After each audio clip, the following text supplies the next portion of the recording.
Muchísimas gracias a todos por estar aquí y muchas gracias a la Fundación Mapfre.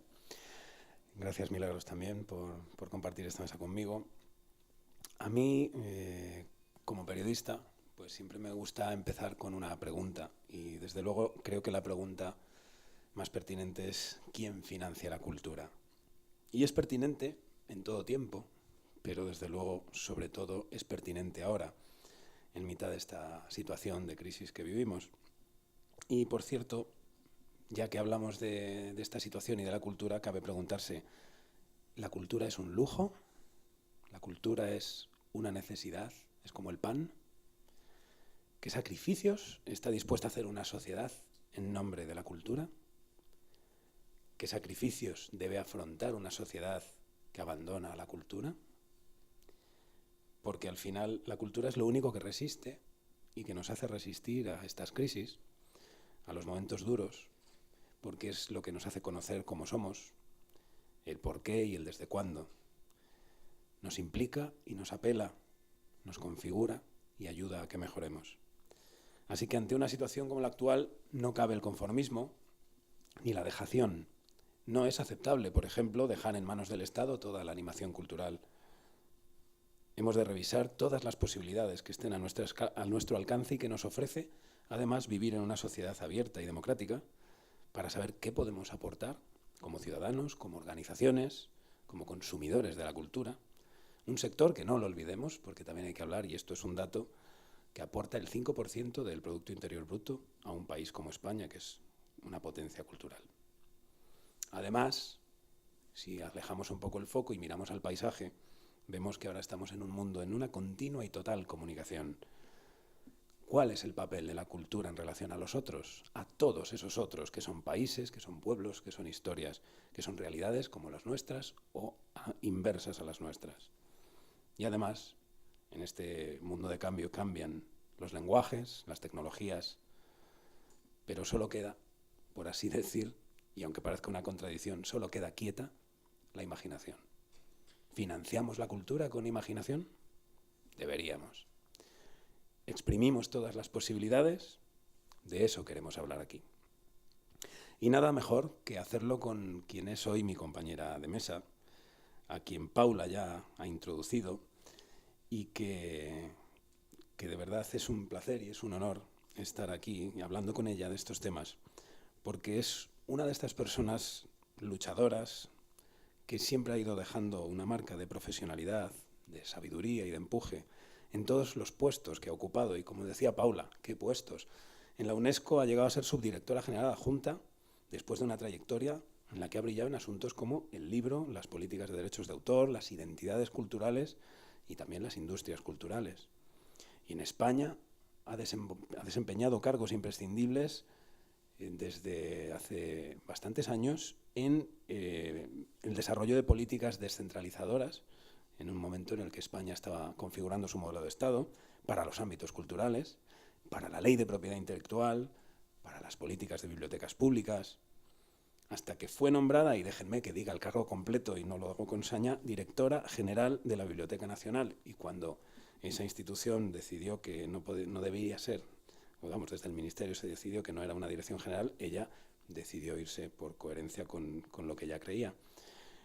Y créanme que yo, que viví a fondo esa etapa, solo puedo decir, y de verdad que fue un milagro de gestión que hace honor a su nombre, Milagros, que trajo a la biblioteca equilibrio y seguridad con un proyecto de una profesionalidad que sobresalía tanto que no es muy común entre nosotros en nuestra vida pública. Allí abrió caminos inéditos para financiar un proceso de reforma que aún sigue en pie, que aún se está haciendo, en una institución que está cumpliendo este año los 300 años, los 3 siglos. Y hoy, Milagros, después de dejar esa responsabilidad, pues se la rifan, por decirlo coloquialmente, en instituciones nacionales e internacionales para precisamente que aporte su experiencia en este entorno cambiante en el que la tecnología, los autores, los actores de la cultura, las corporaciones y el resto de los ciudadanos necesitan jugar. Sigue, digamos, en instancias en Europa, allí también está en el proceso de cambio de los derechos de autor y, por dar otro dato, es colombiana honorífica. Tiene la doble nacionalidad por motivos honoríficos y esto yo creo que añade a su contrastado prestigio internacional una vivencia muy intensa de lo que es Iberoamérica como comunidad cultural cargada, como diría el poeta, cargada de futuro. Y yo no voy a hablar más, nada más quiero que ya empiece centrando el asunto que vamos aquí a tratar, que es resbaladizo, porque es muy amplio, porque tiene muchas caras, es poliédrico, y tal vez a lo mejor lo primero que deberíamos es definir de qué hablamos cuando hablamos de cultura, eso que hay que financiar y hay que reinventar. Buenas tardes, Milagros.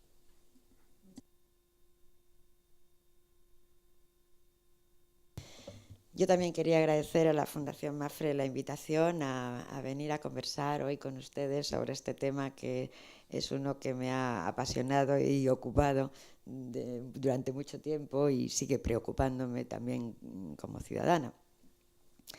Pero sí, Jesús, tienes razón. Conviene que centremos un poco de qué hablamos cuando decimos cultura. Porque si hay un término polisémico en nuestra lengua, bueno, en nuestra lengua y en todas, yo creo que cultura es el récord, ¿no?, de la polisemia. Visto desde Europa, que es como nosotros creemos que lo ve todo el mundo, pues parece que lo tuviéramos claro, ¿no?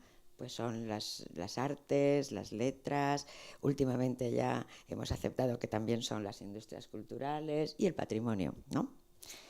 Visto globalmente, desde una atalaya como la de la UNESCO, pues la cosa cambia, porque no todas las culturas consideran que cultura es la misma cosa. Es también cultural la propia concepción de la palabra cultura, ¿no? La definición de la UNESCO, que nació en el año 82 en una conferencia muy importante que se llamó Mondiacult en México y que luego ha sido refrendada y remachada en la Declaración Universal sobre la Diversidad Cultural en 2001, pues dice algo así como que además de las artes y las letras, los modos de vida, las maneras de vivir juntos, los sistemas de valores, las tradiciones y las creencias. Es cortito, pero cada uno de esos conceptos abarca un territorio muy amplio, ¿no? Entonces, bueno, la verdad es que cultura, además de todo eso, que ya es muchísimo porque toca a elementos intangibles, que generalmente son esos en los que nos reconocemos a nosotros mismos, lo que tú decías, Jesús, en los que nos reconocemos y reconocemos también al de otra cultura, porque tiene otros signos precisamente identitarios, pues, y en los que hay que tener tanto cuidado de que esas culturas y esas identidades no se replieguen sobre sí mismas, no se regocijen con sí mismas, porque pueden llegar a terminar siendo las culturas, las identidades asesinas de las que habla Amin Maalouf, y tiene toda la razón, en mi opinión modesta. Lo cierto es que las culturas se fertilizan mutuamente en contacto, en diálogo, y cuando uno tiene la oportunidad y la sabe aprovechar de estar en contacto con otras culturas, uno comprende lo maravilloso que es el ir creando identidades múltiples como capitas, ¿no?, que uno tiene.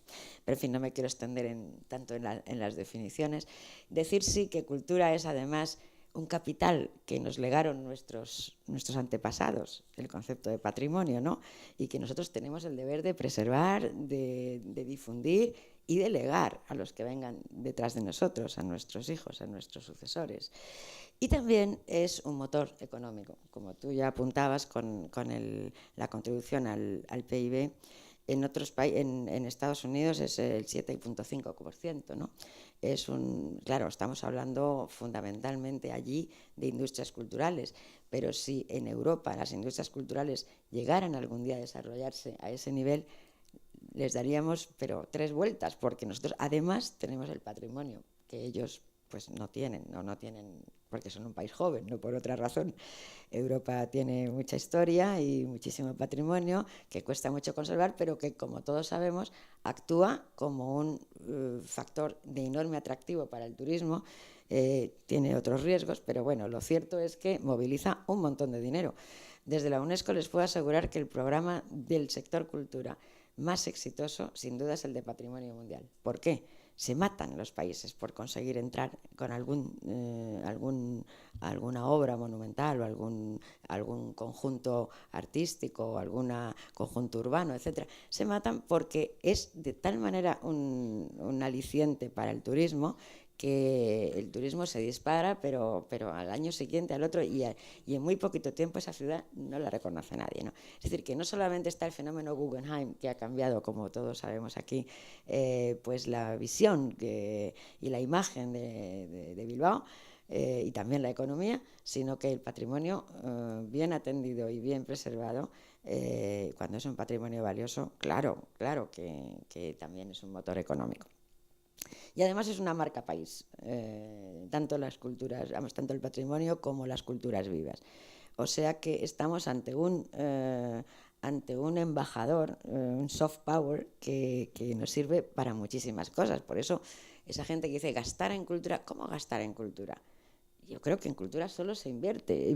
Invertir en cultura es una inversión absolutamente rentable en muchos ámbitos. Entonces, yo creo que es una miopía absurda, pero en fin, todavía desgraciadamente bastante en boga.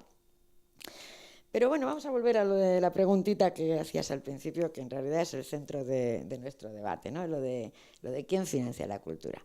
Bueno, aquí nos parece normal que sean los estados, las políticas culturales, y además está muy bien que lo sean porque tienen una obligación de hacerlo así. Todas las constituciones democráticas se refieren a la protección de la cultura y al derecho de acceso a la cultura por parte de los ciudadanos, y hay una obligación de los estados de hacer lo posible o de facilitarlo al máximo. Pero no siempre fue así. Y eso nos va a permitir ver qué otros actores han sido fundamentales en la financiación de la cultura. Desde el propio Imperio Romano y el Imperio Chino lo mismo, o sea, imperios bien antiguos, Egipto, los faraones, han sido siempre unos benefactores que podían ser reyes, nobles, príncipes, papas, obispos y lo que se quiera, y también incluso la alta burguesía, que comprendieron que primero amaron la cultura, decidieron invertir en eso sí, ahí sí fue invertir, y además eso terminó, o sea, los resultados de su cuidado de la cultura dieron como consecuencia una muestra de poderío que encontramos clarísimamente en el Renacimiento, ¿no? Recuerden, los Medici, los Sforza, todos estos, era la señal del poderío que tenían. O sea que primero, si queremos decirlo así, históricamente, primero fueron los mecenas. De hecho, la palabra mecenas viene del nombre de Cayo Clinio Mecenas, que era un simple asesor de César Augusto, pero que amaba las artes y fue además muy moderno porque ayudó a los artistas contemporáneos, cosa rara. Los demás construían a su mayor gloria. Era sobre todo muchísimo la arquitectura y luego las bellas artes, porque eran elementos para ellos decorativos de su gran obra que maravillaba a las gentes y que hoy todavía nos maravilla, ¿no? Cuando vamos a Florencia o a Venecia o a París o a tantas ciudades. Y aquí en España, yo qué sé, Toledo, Granada, lo que ustedes quieran. España es tan rica en patrimonio que sería muy largo. Bien, entonces los mecenas. ¿Y después qué pasó? ¿Quién apareció siguiente en escena?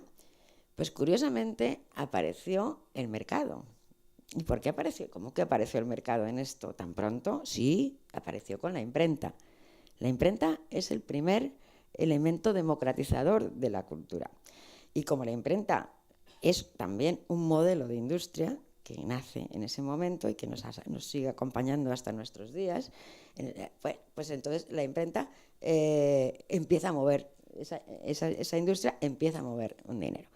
Un dinero que además, por lo que respecta a los creadores, está basado en una creación, una construcción jurídica que data también del siglo XVIII. Todo esto tiene que ver con las libertades individuales postuladas en el siglo de las luces y luego ya consagradas y remachadas en la Revolución Francesa, que decía, vamos, que pone al individuo por encima de todas las cosas. Y bueno, pues es lo que hoy, digamos, lo que todavía hoy, ya no sé por cuánto tiempo, dada la situación, luego hablaremos a lo mejor, quién sabe, porque tiene que ver, es lo que en Europa llamamos, en la Europa continental llamamos derecho de autor, y en el mundo anglosajón llaman copyright.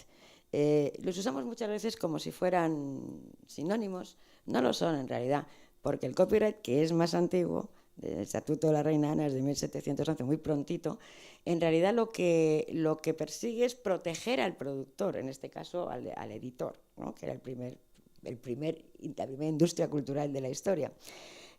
Proteger a la empresa, a la circulación de las obras. Mientras que la versión derecho de autor, que es de finales del XVIII, es decir, unos cuantos decenios más tarde, y que nace en Francia, pues está basada en la personalidad del autor. Es decir, es el autor el que está investido de todo el poder con respecto a su obra. Luego, para explotarla, la cederá, la explotará de tropecientas maneras. Y es Beaumarchais, realmente es el mundo del teatro el que empuja todo esto y el que crea también la primera sociedad de autores. Es decir, comprendieron que cada uno suelto, solo, no podía controlar los usos de su obra y se deciden organizar y crean las ASEM. Las ASEM es la sociedad de autores más antigua del mundo, realmente. Bien, o sea que tenemos ya a nuestros mecenas y también a nuestro mercado, por lo que hace a la creación contemporánea de ese mercado, ¿no? Porque ese mercado lo que hace es publicar no solamente obras literarias, también se desarrolla el grabado, también se desarrollan las artes plásticas, por tanto, a través de las distintas técnicas de grabado, etc. Entonces, ¿cuándo aparece el Estado? Porque ahora nos parece que el Estado es todo, y fíjese todos los siglos que han pasado sin Estado, sin que se ocupara nadie.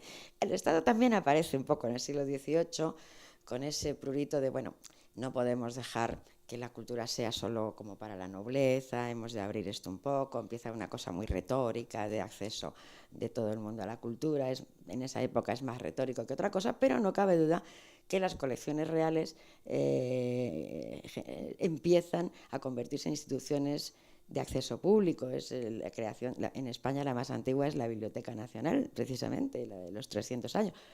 Años después aparece el Prado y otras muchas instituciones, la Real Academia de Bellas Artes, todo esto que son ya construcciones pensadas en el ciudadano, ¿no? Para dar acceso al ciudadano. Bien, yo ya te he planteado mis protagonistas. Luego ya, más recientemente, pues está el asunto de los organismos internacionales que me señalaron que los organizadores que tenían interés en ver qué hacían los organismos internacionales por la cultura. Bueno, son los organismos especializados los que se ocupan, pero en fin, y se ocupan de formas distintas. Está por una parte en Europa hay dos, la Unión Europea a través de la Comisión y sus programas de más que nada de media y de cultura, se ocupan un poco del cine y un poco en general de los medios, y luego tienen algunas ayudas a la traducción, pensando también, a la traducción de libros, pensando también en la necesidad de que circulen las obras dentro de Europa, y como en Europa tenemos esta circunstancia, que es una riqueza pero también una complicación, de los múltiples idiomas, cada vez que entran más países pues todo se va complicando, ¿no? Está eso. Y luego está el Consejo de Europa, que tiene un perfil de financiación de cultura fundamentalmente patrimonial, es decir, que es el gran autor de los circuitos esos, ¿no? El circuito de todo esto del Camino de Santiago y todo esto está completamente inspirado en los circuitos intraeuropeos que el Consejo de Europa ha venido impulsando. Y poco más en Europa, los demás, francamente, no, lo de la cultura no. Y luego a nivel internacional hay muchos, pero el que es global, el que es internacional de todas las regiones, es sin duda la UNESCO. La UNESCO trabaja, desde luego, muchísimo en patrimonio, debería decir en patrimonios, porque todo el mundo conoce el patrimonio mundial, pero ahora ya se desarrolla el patrimonio inmaterial, el patrimonio subacuático, es decir, que van apareciendo nuevas posibilidades de poner en relieve valores ocultos que hoy por hoy no se apreciaban tanto y que sin embargo tienen un inmenso valor cultural. Entonces, ese es el lado. Y luego el lado de industrias culturales. Tradicionalmente, la UNESCO se había venido centrando en el mundo del libro, también por su vinculación a la enseñanza, que la UNESCO tiene un potente programa de educación, como se sabe. Pero allá a mediados de los 90 empezamos a comprender la importancia de extender esto a otras industrias culturales. Y pues porque se avecinaba ya, se intuían todo presagiaba que la globalización nos iba a invadir, la hegemonía de unos países estaba clarísima, mientras que la creatividad, que es la materia prima de toda la cultura contemporánea, en cualquiera de sus expresiones, es el recurso natural mejor distribuido. Es que en todas partes, todos los países, todo el mundo tiene creatividad. La cuestión es cómo canalizarla para darla a conocer y compartirla con un público, con unos lectores, con otros países, etcétera, etcétera.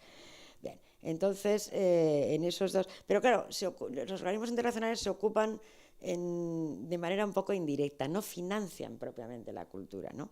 Lo que hacen es establecer marcos normativos que sirvan de inspiración a los Estados miembros y luego desarrollan, sí, y financian, pero son proyectos puntuales y generalmente de carácter experimental que lo que buscan es probar en complicidad con algún Estado miembro que esté interesado en jugar ese juego, probar si los diseños que se han hecho de cómo deberían ser, por ejemplo, las políticas culturales o cómo deberían tratarse las industrias culturales o lo que sea, o el arte o lo que se quiera, pues intentar ponerlo en práctica y observarlo como un caso de estudio, ¿no? O sea que es una financiación, como les digo, un poco colateral. Quizás la que le mete más dinero es la Unión Europea, pero ahora en este momento está bastante activa en temas de digitalización de recursos patrimoniales, fundamentalmente, bueno, a través de un poco con la mirada puesta en europeana, y es un proyecto muy ambicioso que cuesta hacer avanzar, pero en fin, ahí va prosperando. Bueno, estos son mis actores. Ahora preguntémonos cosas sobre qué hacer con tantos actores. Sí, me estaban surgiendo muchas preguntas ya con esta panorámica histórica que ha sido de verdad tan pedagógica para saber cómo es la cultura de la cultura o la historia de la cultura. Y sobre esos actores yo trazaría distintas líneas divisorias, distintos ejes para poder analizarlos. En un principio, y me gustaría que, llegando un poco a la actualidad, me da la impresión, intuyo y un poco más que intuyo, sé que hay un desarrollo de modelos diferentes dependiendo de la cultura de los más países europea, de una cultura pues a lo mejor que tiene menos patrimonio y de más industria, pues cada uno ha ido apoyándose en distintas fórmulas de su propia sociedad, de sus propias instituciones, de sus propios poderes, para señalar una manera de actuar. Entonces, a mí sí que me gustaría, porque antes decías que es verdad que en Europa parece que hay como un poquito menos de dinamismo, sin embargo todos tenemos más o menos asumido que en Estados Unidos ese dinamismo se alienta de una manera más viva, y es probable que si algún futuro tenemos, y sobre todo si queremos aprovechar las oportunidades que nos da todo esto, es ir buscando esos otros caminos que otros han explorado, que pueden funcionar muy bien y que suponen una gran oportunidad para aquel que quiera invertir en cultura. Entonces, ¿qué diferencias ves entre ese modelo atlántico estadounidense o anglosajón que se basa mucho más en el mecenazgo y el modelo nuestro que se basa en los presupuestos? Bien, pues efectivamente las diferencias son abismales porque son filosóficas, o sea, son de base. En Europa ya hemos visto, pues los estados asumen esa obligación o ese compromiso a base de incluir en los presupuestos públicos una determinada cantidad para animar la cultura, para protegerla, etcétera, etcétera, ¿no? Generalmente, como es bien sabido, siempre el Ministerio de Cultura, donde lo hay, porque tampoco es que en toda Europa lo haya, pero en fin, la verdad es que la mayoría de los países sí lo tienen, pues el presupuesto de cultura es la cenicienta de los presupuestos. O sea, y además el primero que se corta en cuanto algo viene mal dadas. Eso está clarísimo. Bueno, las políticas estas, ¿a qué se dedican? Fundamentalmente, pues a la protección, desde luego, del patrimonio donde lo hay, y la restauración, y buscando ayudas y tal y cual, pero muchas veces también solos, y también a incentivar a los creadores, tanto a los creadores, digamos, personas físicas, como a los intermediarios de la creación, que son las llamadas industrias culturales, ¿no? Pero siempre con base a sus presupuestos generalmente menguantes. Y con el peligro evidente de que, sobre todo con las culturas vivas, el patrimonio es más neutro en esto, no es tan político, ¿no? Pero las culturas vivas tienen... tú sabes, Jesús, tú estás en ese terreno muy, muy presente y sabes muy bien que las gentes de la cultura son unas gentes pues muy individualistas, pero al mismo tiempo muy políticas, muy presentes, tienen pluma, escriben, opinan, no se cortan un pelo, ¿no? Y bueno, pues eso hace o puede hacer que se produzcan ciertos clientelismos o ciertas preferencias por unos autores o por otros, por unas industrias o por otras, etc. Justamente de eso es de lo que Estados Unidos quiso huir. Y esto le viene además a Estados Unidos desde la propia independencia, porque como esa especie de obsesión casi ya que tienen los Estados Unidos por las libertades individuales hizo que el Estado se prohibiera a sí mismo interferir en ese mundo de la cultura, que es muy delicado. No cabe duda que no es un mundo como el de las infraestructuras u otros, ¿no? Un mundo complejo. Y entonces lo que hicieron fue establecer unas ventajas fiscales muy importantes, pero importantísimas, al punto de que prácticamente todo el sector cultura está financiado por fuentes privadas. Estoy hablando, desde luego, de archivos, de bibliotecas, de museos, pero también de universidades, de centros de investigación, que también es cultura la ciencia, by the way. Y cada vez, además, empiezan a encontrarse más entronques entre las ciencias puras y las ciencias humanas y, por tanto, la cultura. Y luego, además, también existen innumerables fundaciones que se dedican a apoyar a los artistas y a los creadores. Eso sí, no hay una ayuda financiera de mecenazgo a las industrias culturales. Su prurito, pero vamos, eso es otro dogma de fe. Las industrias culturales han de financiarse con el mercado. Es el mercado el que debe... El otro día, hace muy pocos días, en un debate centrado en el problema de las subvenciones y el cine, que siempre han tenido esa mala prensa en España, pero que bueno, es una realidad probablemente también necesaria de cuidar, el presidente de los productores, Pedro Pérez, decía que al final, si tú coges de las arcas del Estado una cantidad de millones para repartir entre las producciones que se tienen que subvencionar, o, como ocurre en Estados Unidos, les permites que todo el dinero que se financie en películas, por ejemplo, que era en este caso, directamente no se declare, o sea, que era una desgravación total de ese dinero, sí, quedaba igual, porque al final eran las arcas del Estado las que dejan de percibir ese monto.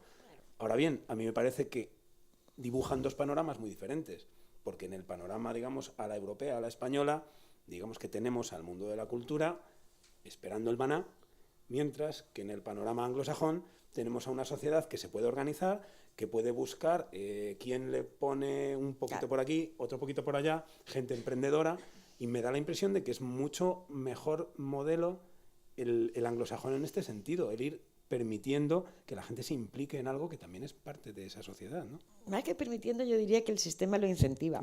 ¿Sabes? Sí. Porque claro, hay que buscarse la vida.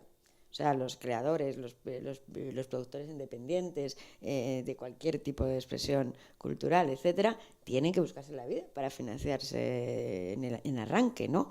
Luego ya viene el mercado y tal, pero siempre hay un principio que es donde alguien tiene que creer en el proyecto.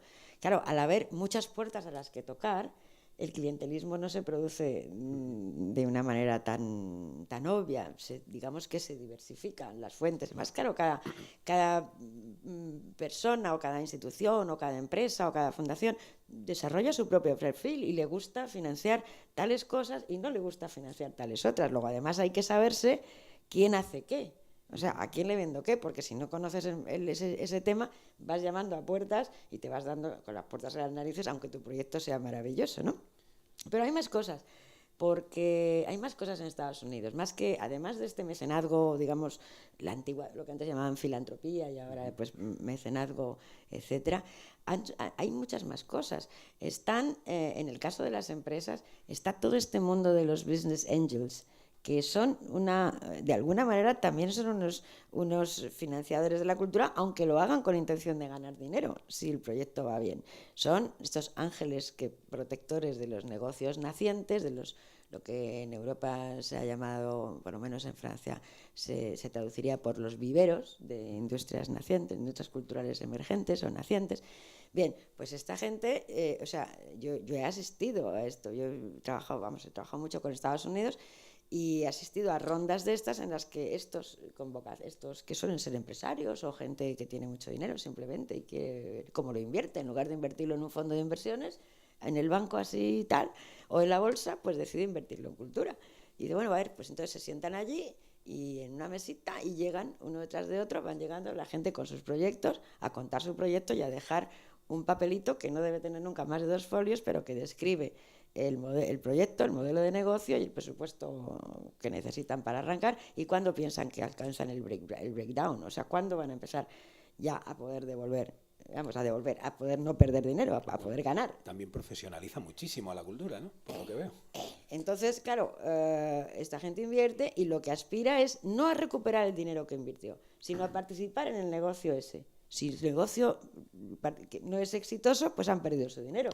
Si el negocio es próspero y funciona, pues es una inversión súper rentable.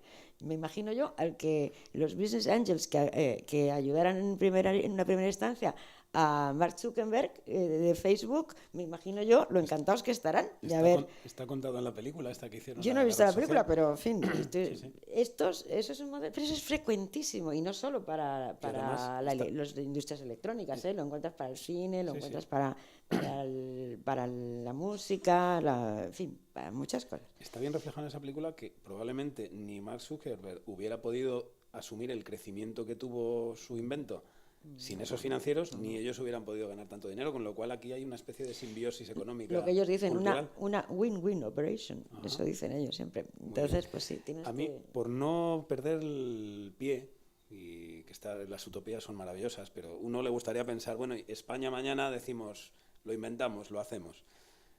Es muy difícil eso, generarlo desde nuestra situación a una situación como aquella, ¿no?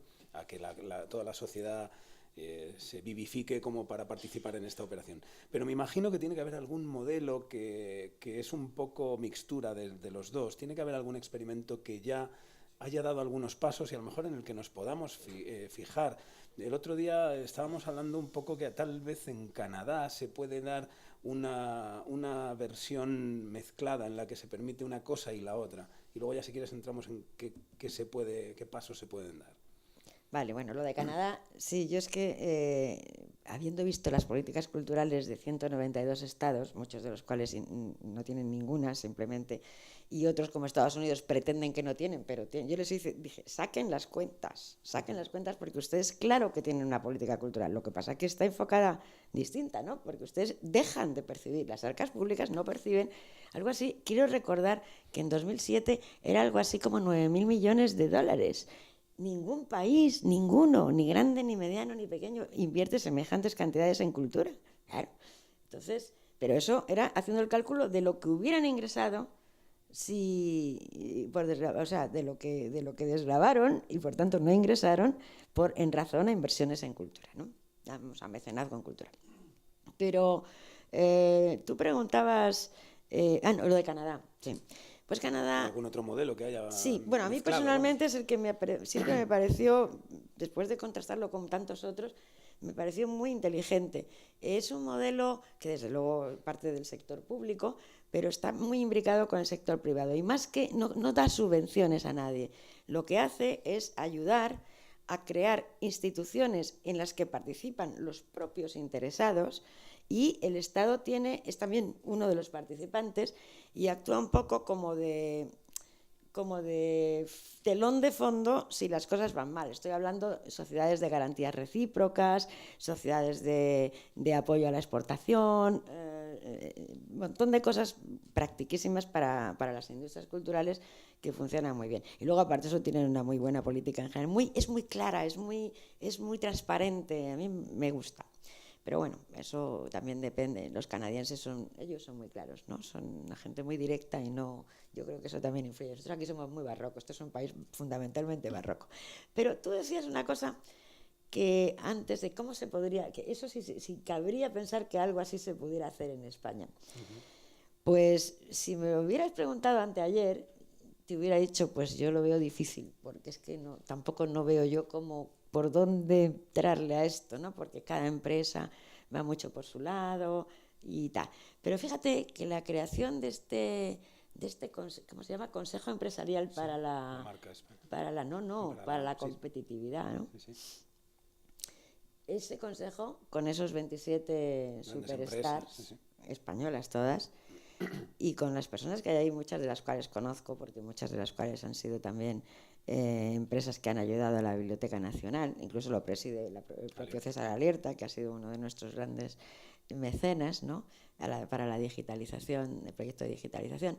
Yo creo que ahora que están empezando y que todavía estarán inventándose qué van a hacer, porque esto lo han decidido hace muy poquito, después de la famosa comida esta con el presidente Rodríguez Zapatero, ¿no? No hace tanto, que hará de esto un mes, por ahí. Se ve que luego pensaron, hay que hacer algo. Se pusieron, bien, si el sector cultura, no digo el ministerio, que ahí no toca ningún pito, si el sector cultura supiera ahora organizarse e ir con un proyecto de competitividad de la industria cultural, esto sobre todo pensando en las industrias, de las industrias culturales, y aquí les presentamos este proyecto, esto es lo de, o sea, por sectores, y un proyecto bien articulado, yo creo que ahí tienes un posible embrión de business angels a explotar, que se ha hecho solito, se ha reunido solito, pero ya verás cómo no se organizarán, cómo no presentarán nada serio, porque en el fondo al ser barrocos añadimos que somos perezosos, país que tiende siempre a la ley de la facilidad. Lo que sea más fácil, eso se hará. Y lo más fácil es ir al ministerio a pedir una subvención, eso está claro. Entonces, luego, si me la dan, pues qué fácil, qué bien. Si no me la dan,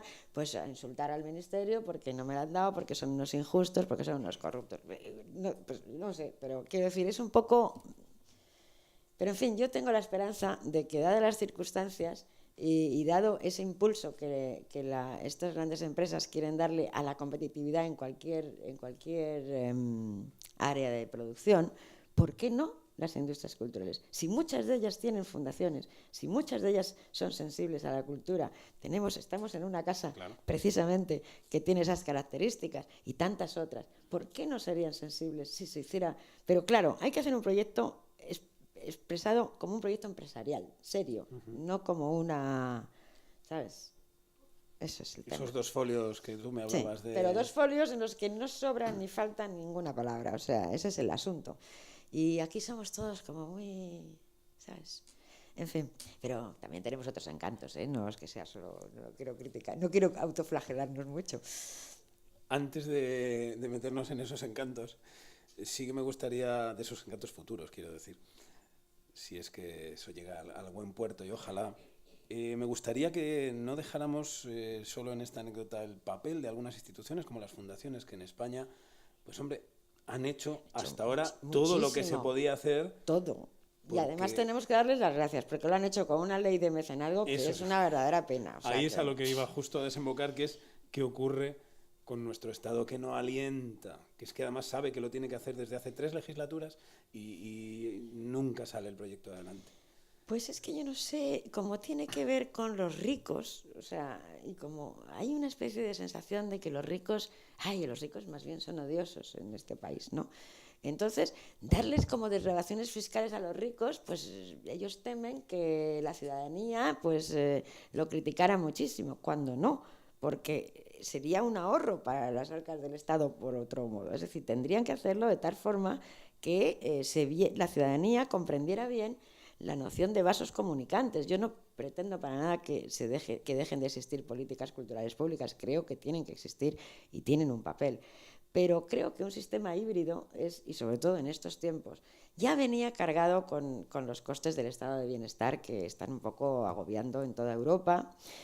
Pero ahora, cuando a eso se suma el mantenimiento de esos costes, o el mantenimiento ya con cortes y todo, pero en fin, de un cierto estado del bienestar en un momento de una crisis brutal como la que estamos viviendo, pues es que o ahora comprendemos la necesidad de una ley de mecenazgo de verdad atractiva para quien está dispuesto a invertir, pero hombre, se lo tienen que poner un poco más cómodo, porque con esta ley no será.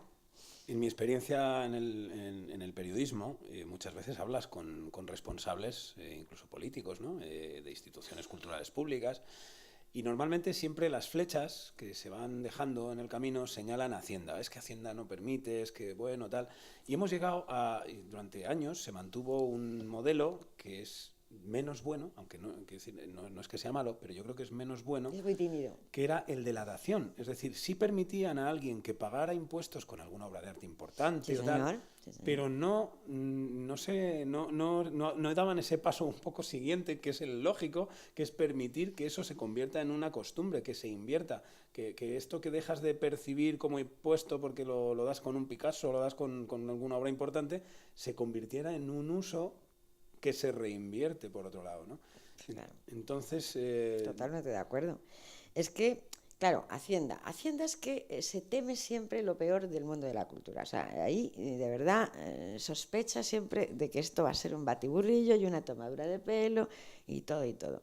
Pero no sé, yo creo que se podría, claro, yo no tengo ninguna competencia gubernamental, por suerte para mí, pero lo cierto es que se podía muy bien crear un foro hispano-norteamericano para estudiar más de cerca cómo lo tienen ellos, con las haciendas de los dos países, que se contaran lo que pierden, lo que ganan, lo que se benefician. Hay muchas maneras de empezar a abrir el melón, si quisieran. Si quisiera alguien. Hacienda no será el primero que quiera, será el último. Pero bueno, si nadie empieza, pues Hacienda no va a mover ficha, eso está claro. Y fíjate que incluso hay más, porque no es solamente para las fundaciones, que insisto, quiero de verdad felicitarlos a todas aquellas empresas que han creado fundaciones y que están haciendo una tarea estupenda, por lo que están haciendo, porque realmente, a pesar de lo que la gente crea, crean una fundación para evadir impuestos, no es para evadir impuestos, desde luego es para desgravarse, pero lo que se desgravan realmente es bastante irrelevante si lo comparas con la inversión, digamos, a fondo perdido que hacen en cultura. Pero cuando vuelvo a la parte fiscal, te diría que en Estados Unidos es que la fiscalidad, la fiscalidad, las desgravaciones fiscales en favor de las inversiones en cultura no se limitan a grandes empresas ni a grandes instituciones. Cualquier nativo, cualquier ciudadano de a pie puede invertir en cultura y desgravarse la proporción que le corresponde. Con lo cual, eso fomenta muchísimo el que todo el mundo se le vaya desarrollando un corazoncito de mecenas. Hombre, pues es que te puede dar gusto. Si a ti te interesan los museos, pues te puede dar gusto donar al Museo del Prado o al museo que te guste a ti y saber que vas a figurar forever and ever en la lista de los donantes. Esto sí hay que cuidarlo mucho desde el punto de vista de las instituciones. Lo que no vale es que el Estado o sus instituciones, lo de coge la pasta y corre, ¿no? O sea, viene el señor o la institución, al final te da una contribución pequeña, mediana y tal, y gracias, y casi como con vergüenza, y adiós, y ya, y si te he visto, no me acuerdo. No, lo que hay es que buscar algún modo de incentivar eso, pero eso desde las instituciones no es tan difícil y se podría muy bien hacer. Y desde el mundo de las industrias, como ahí hay ya tema comercial, sí, al igual que sucede en Estados Unidos, sí las fundaciones no entran porque, claro, es para financiar actividades cuyo razón de ser es tener fines de lucro, y eso lo suelen tener estatutariamente prohibido, o sea que no, normalmente no lo pueden hacer.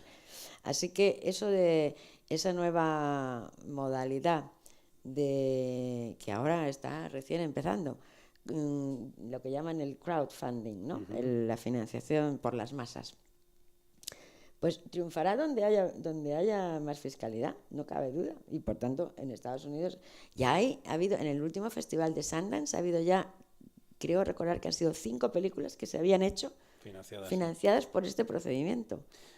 Y hay sitios web dedicados precisamente a hacer, digamos, el in-between, donde está el proyecto y donde tú puedes pagar como si dijéramos con PayPal, pero vamos, puedes poner 10 euros. Sí, tranquilamente. No. En fin, yo querría de verdad agradecerles la atención, a Milagros la oportunidad de estar aquí compartiendo con ella y a la Fundación Mapfre también. Y de las pequeñas anotaciones, me ha gustado mucho el origen. Primero fue mecenas, después fue el mercado. Pues me quedo con eso, que todo empieza con las personas, ¿no? Y luego están las oportunidades. Y desde ese punto de vista, este nuevo Consejo de Competitividad, cualquier persona que esté en el sector de la cultura, me gustaría que asumiera ese mensaje. Hay deberes que hacer, hay que convencerles de que tenemos que hacer proyectos y hay que convencerles de que presionen para que haya unas leyes y unos marcos que estén a la altura.